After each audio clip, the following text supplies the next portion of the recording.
బట్టలు మన జీవితంలో అంతర్భాగం. మన ఇష్టానుసారం దుస్తులు ధరిస్తాము.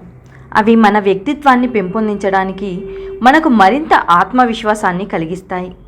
కానీ ఆధ్యాత్మిక ప్రయోజనాలకు లేదా నష్టాలను పరిగణలోకి తీసుకోవడం ద్వారా దుస్తులు ధరించడం గురించి మనం ఎన్నడూ ఆలోచించము. హిందూ ధర్మం సూచించిన దుస్తులు ధరించడం వల్ల వాతావరణం నుండి దైవిక శక్తులను గ్రహించడంలో సహాయపడమే కాకుండా ప్రతికూల శక్తుల దాడుల నుండి మనకు రక్షణ కూడా లభిస్తుంది. మరి ఎలాంటి దుస్తులు వేసుకొని పూజ చేసుకోవాలి? నైటీ వేసుకొని పూజ చేసుకోవచ్చా? ఈ వీడియో ద్వారా సరైన దుస్తులు ఎంచుకోవడం వెనుక ఉన్న శాస్త్రాన్ని తెలుసుకుందాం. అంతకంటే ముందు మీరు మొదటిసారి మా ఛానల్ని కనుక చూస్తున్నట్లయితే వెంటనే సబ్స్క్రైబ్ చేసుకోండి. అలాగే ఎప్పటికప్పుడు మేము పెట్టే లేటెస్ట్ వీడియోల కోసం పక్కనే ఉన్న బెల్ సింబల్ను క్లిక్ చేయండి. ఇలా చేస్తే మేము ఎప్పుడు కొత్త వీడియోలు పెట్టినా మీకు నోటిఫికేషన్ ద్వారా వస్తుంది. ఇక విషయంలోకి వెళ్తే, ఈ రోజుల్లో చాలామంది చీర కట్టుకోవడానికి టైం లేక నైటీలో పూజ చేస్తున్నారు. అసలు పాతకాలం నుంచి మనకి వస్తున్న సాంప్రదాయం ప్రకారం పూజ చేసినప్పుడు వేసుకోవలసిన వస్త్రాలు చీర లేదా లంగావోని. మన పెద్దవాళ్ళు ఏదైనా నియమం పెట్టారు అంటే ఖచ్చితంగా ఏదో ఒక అర్థం ఉంటుంది. పూర్వకాలంలో ఆడవారికి చీర లంగావోని కట్టుకోవడం ఎందుకు పెట్టారు అంటే, నడుం దగ్గర నాడ కట్టుకొని చీర కట్టుకోవడం వల్ల నడుం దగ్గర ఆడవారికి నాడులన్నీ ఉత్తేజం అవుతాయని, దానివలన గర్భసంచి చాలా బాగా పనిచేస్తుంది. ఆడవారికి గర్భసంచి అన్నది చాలా ముఖ్యమైనది. అందుకని పూర్వకాలంలో ఈ నియమం పెట్టారు. ఇది తప్పు కాదు, తీసి పాడేయవలసింది కూడా కాదు. ప్రతిరోజు పూజకు కట్టుకోకపోయినా ప్రత్యేకమైన పూజలు ఉన్నప్పుడైనా చీర కట్టుకొని పూజ చేయడం మంచిది. శుక్రవారం అనేది చాలా అమ్మవారి పూజలకి ముఖ్యమైన రోజు. కాబట్టి రోజు చీర కట్టుకోవడం వీలు కాని వారు కనీసం శుక్రవారం అయినా చీర కట్టుకొని పూజ చేసుకోండి.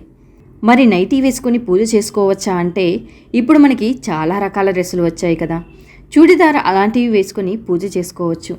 నైటీ వేసుకొని పూజ చేసుకోవడానికి ముఖ్యమైన కారణం ఏంటి అంటే, నైటీ అంటేనే మన నైట్ టైం వేసుకునే డ్రెస్ కాబట్టి, మనం పడుకునేటప్పుడు వేసుకుంటాం కాబట్టి నైటీ పూజకి పనికిరాదు.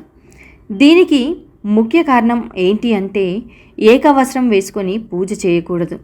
అంటే నైటీ మనకి ఏకవస్త్రం కాబట్టి నైటీ వేసుకొని పూజ చేసుకోకూడదు. నైటీకి బదులు చూడిదార్ వేసుకొని పూజ చేసుకోవచ్చు.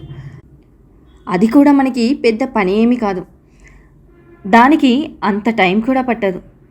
ఏదైనా సరే చున్నీ వేసుకొని పూజ చేసుకోవాలి, లేదా ఒక టవల్ వేసుకున్న ఫలితం అనేది వస్తుంది.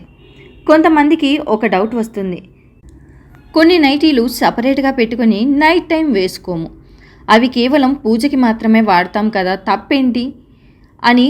ఒకవేళ మనం అలా పెట్టుకున్నా సరే, మనం మన సాంప్రదాయం ప్రకారం ఏకవస్త్రం వేసుకొని పూజ చేయకూడదు.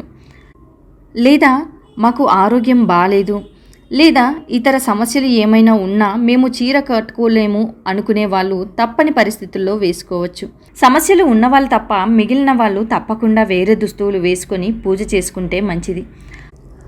అలాగే నెలసరి వచ్చినప్పుడు వాడిన బట్టలు తిరిగి మళ్ళీ పూజ చేసుకునేటప్పుడు వేసుకోవచ్చా అని చాలామందికి డౌట్ ఉంటుంది.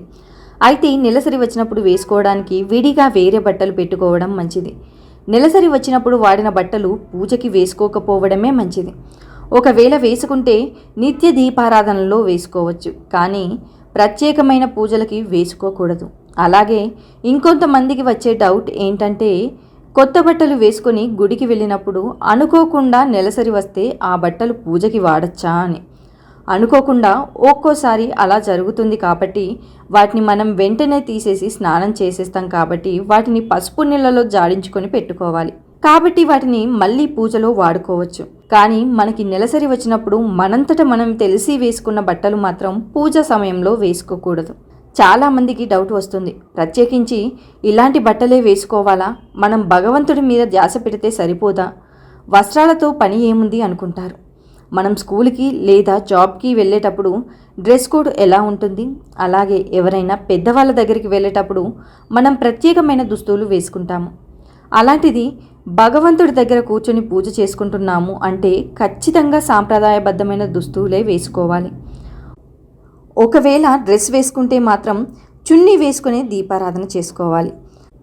అలాగే పవిత్రమైన రోజుల్లో కానీ ప్రత్యేకమైన పూజలు చేసేటప్పుడు కానీ నల్లటి రంగులో ఉండే దుస్తులు అస్సలు ధరించకండి. ఎందుకంటే ఒకవేళ మీరు నల్లని రంగులో ఉండే దుస్తులను ధరిస్తే ప్రతికూల ఫలితాలు వచ్చే అవకాశం ఉంటుంది. అలాగే చాలామంది పురుషులు బట్టలు వేసుకున్న బ్లాక్ కలర్ బెల్ట్ పెట్టుకుంటూ ఉంటారు. దీనివల్ల మీరు ప్రతికూల పరిస్థితులు ఏర్పడతాయి. పురుషులు ధోతి లేదా పైజామా వంటి దుస్తులను ధరిస్తే శుభ ఫలితాలు వస్తాయి. ఈ వీడియో కనుక మీకు నచ్చినట్లయితే లైక్ చేయండి, షేర్ చేయండి. మరిన్ని విషయాల కోసం మా ఛానల్ని సబ్స్క్రైబ్ చేసుకోండి.